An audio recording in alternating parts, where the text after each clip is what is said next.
Over these last few weeks, stay-at-home orders have turned America's densest and most vibrant cities into virtual ghost towns.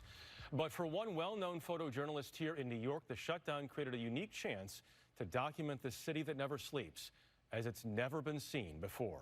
Brooke Silva Braga met him on the runway. By his own count, George Steinmetz has climbed into a helicopter to photograph New York 40 times. For New York City, a helicopter is really the ultimate tool.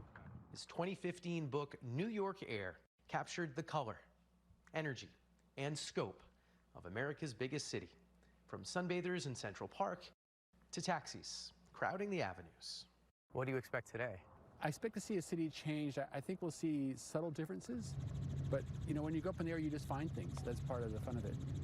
His discoveries in the air have made Steinmetz one of the world's best-known aerial photographers. His fifth book, The Human Planet, is out this month.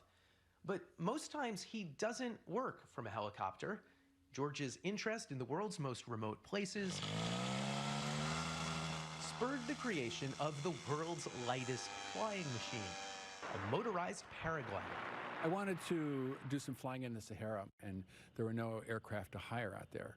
I had to bring my own, and I had to have something that didn't use an airfield. It let me get aerial photos in places that had never been seen from the air before.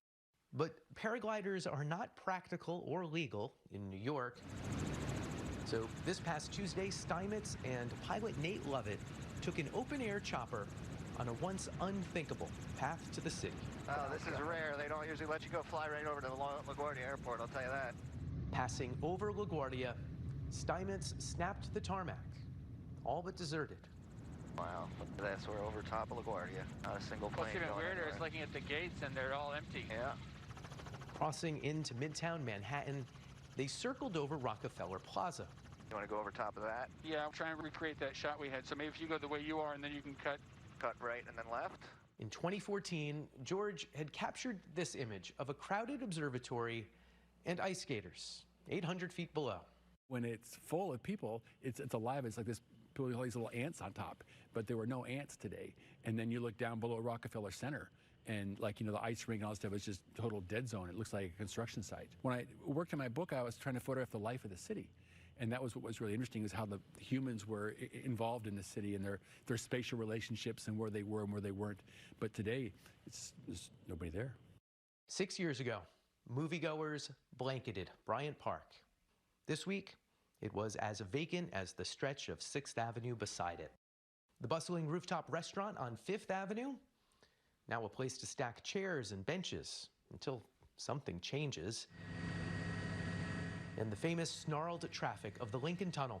Steinmetz captured the crawl between New York and New Jersey back in 2014, and then again Tuesday at 6:45 p.m., usually rush hour. Just aesthetically, as a photographer, was it more beautiful to shoot, less beautiful? It's kind of spooky. I mean, I'm not superstitious or anything, but it's just kind of like a haunted city. Yeah, I feel like you're like in a futuristic movie where everybody left. It's very odd. You want to go over there? Yeah, and then look down and then we should move on. It's not a very good picture, to be honest. It's kind of depressing, to be honest. It's just like the city, it's such a vital, thriving city, and it just looks just kind of turned in itself. It's in paralysis. With so much missing, Steinmetz looked for what had been added. Got to go forward here, more to the left. A cluster of white hospital tents dotting the green of Central Park. It's run by the evangelical group Samaritan's Purse. They more often work in war zones. And on the Hudson River, the Comfort, the Navy hospital ship with 1,000 beds and just a few dozen patients. George circled around it time and time again.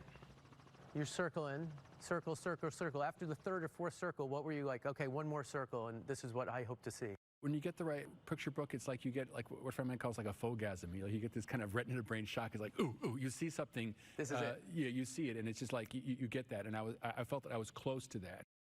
Got to go forward here, more to the left.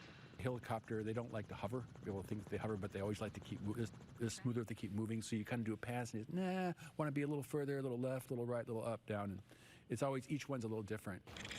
What does hover is a drone, and Steinmetz uses them too. At sunrise last Tuesday, piloted over Hart Island, the cemetery where New Yorkers without family or money are laid to rest in unmarked graves. As New York morgues filled in recent weeks, the pace of burials there increased, along with some tough questions about Hart Island. It's a very somber place, and it's the thing, there are over 1 million people buried there. You know, it's a mass grave, and it's very depressing.